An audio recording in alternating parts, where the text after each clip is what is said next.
Hey, I'm David, and welcome to my Rockin' adventure and my world. So this is the inaugural video. I just kind of wanted to establish the base. What is this channel about? What are we going to do? Why did I create this?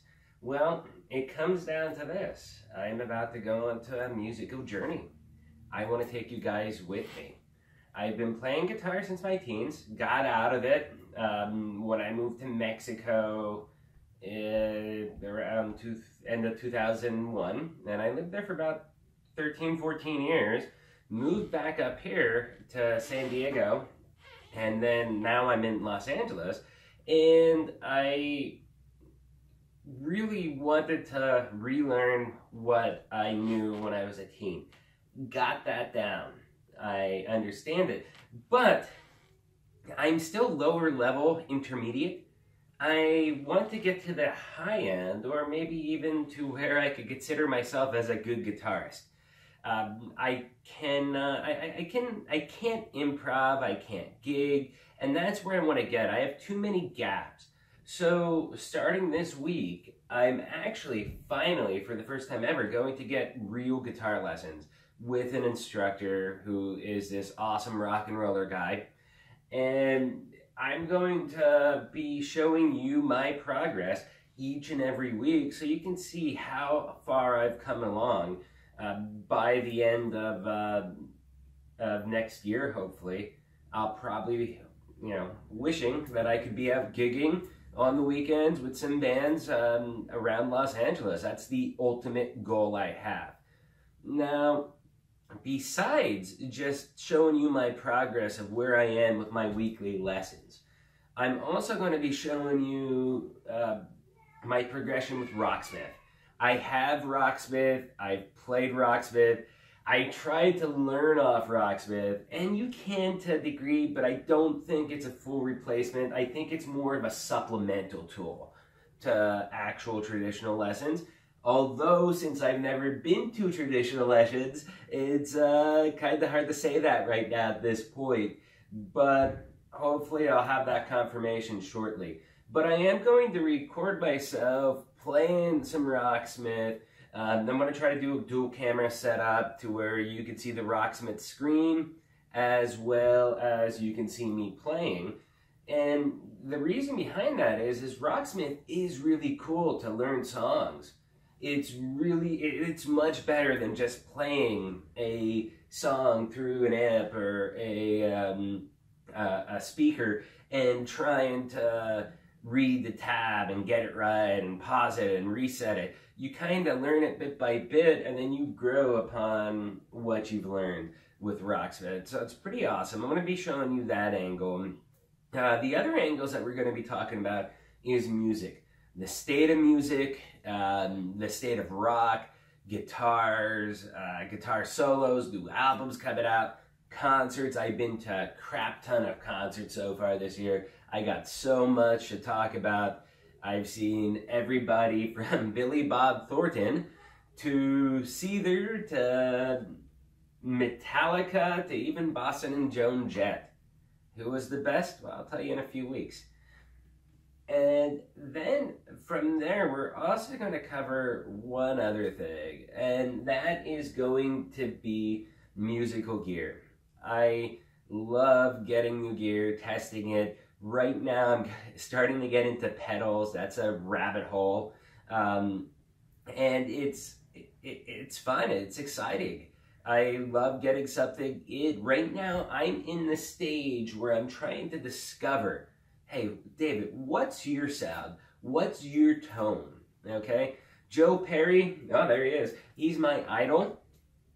He's my favorite guitarist, #1 of all time. I also think he's a severely underrated guitarist. But with Joe Perry, I love how Joe Perry plays. I love the sloppiness, if you will. But I'm not Joe Perry. I'm going to have my own style. I'm going to discover that through this journey. It's probably going to be highly influenced from somebody like Joe Perry or Angus Young or Jimmy Page. but it's still going to be unique to me, taking all these influences into one angle. So as I get new gear and I start to discover that, we're going to be opening it. We're going to give you some initial thoughts. I'll let you know if I'm keeping it or returning it. Yeah, and it's gonna be fun. So before I go, I want to give you a quick introduction to my personal gear that I have right now. And throughout the course of the next year, it will be growing. I will be adding to this. I know some of you are like, oh, you only got solid slate amps. Don't worry. I'm going to be getting a tube amp. Not yet. Probably be around January-ish, maybe Christmas.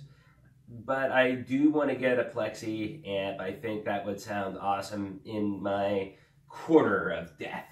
But yeah, it's going to be a fun journey. So let's stop boring you with talk. Let's go through the gear. I got a Gibson 2017 Les Paul Standard High Performance. Love it. I've had this for a few weeks.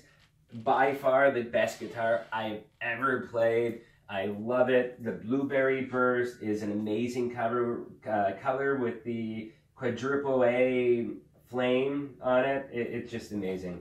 Next, I got Epiphone. It is a Joe Perry Boneyard Les Paul. Awesome guitar. There's a good story behind this too. I'll tell you about that later. Over here on this side, we have a Gibson 26T Les Paul Studio Faded Tea in Warren Cherry. Again, I love it. It's amazing. Really awesome guitar.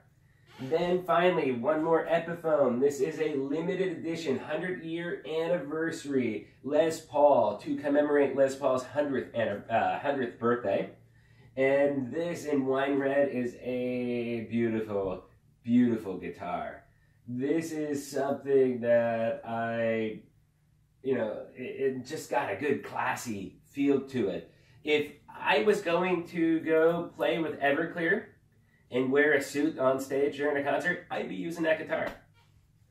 Up top, I got the acoustics. I got a Fender, I believe it's a C300. It's an electric acoustic using Fishman hardware. Pretty awesome. It's like a $400-ish guitar. Amazing. Then, when I got back into guitars, like I was telling you, I bought this one right here, which is a First Act Adam Levine acoustic guitar. It's not even made of wood. It's a piece of crap.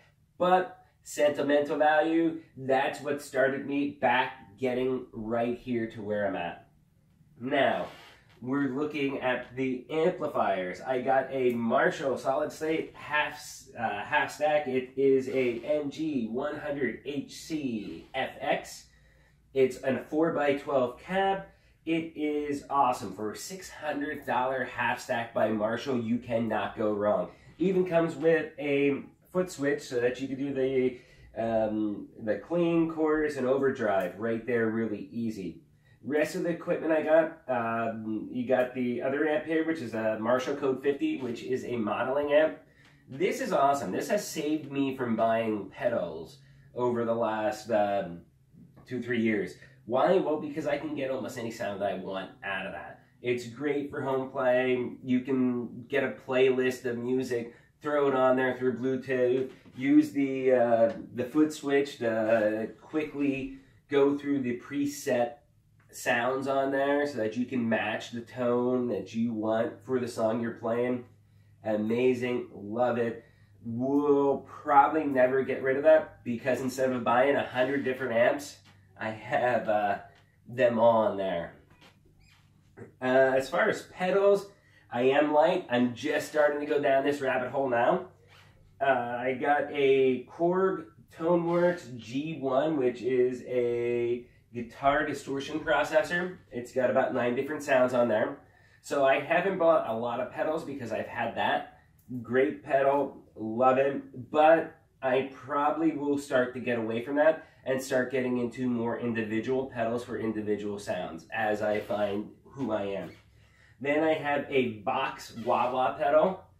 Great pedal, first wah-wah. Not huge into the wah-wah, but I wanted to experiment with it. And for the price of like 60 or 80 bucks, whatever it was, can't go wrong really. It's a great pedal. It serves its purpose for me.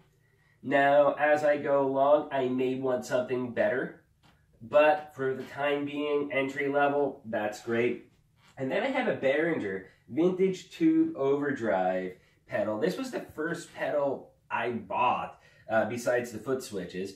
And this is great. It's like 20, 25 bucks, somewhere in there.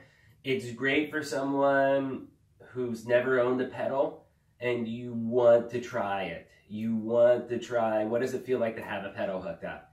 That's a great place to start. It can't go wrong. Patch cables, if you care about it. I got Ernie Ball patch cables. I got these awesome studio monitor headphones. I actually got these beta testing. These are like a $3,000 pair. I believe the manufacturer was O&E. And for my review, they let me keep it. Now, also on the gear side too, we're also going to be talking about home recording. In the home recording, I don't know if you could see it right there, but I have a Focusrite Scarlett 1.8i8, and this allows me to record onto my computer using either Audacity or what is it, First Tools or something like that, recording software, and it's great. I'm just starting to go down the rabbit hole there too of home recording. I love it. I'm getting better at it every day, and that's something we're going to be exploring in this channel as well. Hey, so the most important part about this is you. What I want to do is I don't want this to become another just bland YouTube channel. I actually want it to become a community where you guys are inspiring me, giving me ideas, motivating me, but hopefully, and especially for beginners or people that are still in the lower intermediate phase where I am, it's the inspiration that you need to get to the next level in your music playing abilities. So please subscribe to the channel, and I'm looking forward to hear some of your comments below. Thanks, and rock on.